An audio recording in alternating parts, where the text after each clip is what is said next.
যে ব্যক্তি ইফতার করাবে তার গুনাহ মাফ করে দেওয়া হবে। এই রমজান মাসে যে কোরআন শরীফ পড়লে রমজানের বাইরে তো এই ১০ নেকি হয়।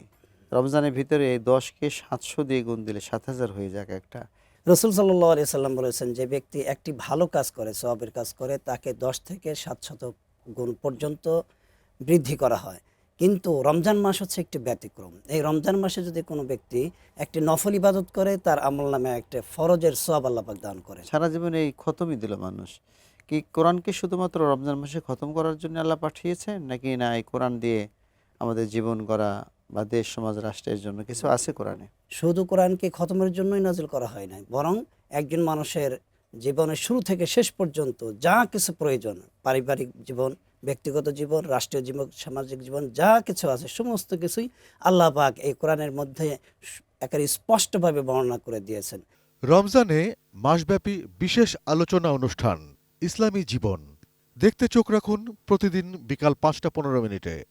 সৌজন্যে BRB cables, powered by Muntaha steel, cosponsor ATI tiles.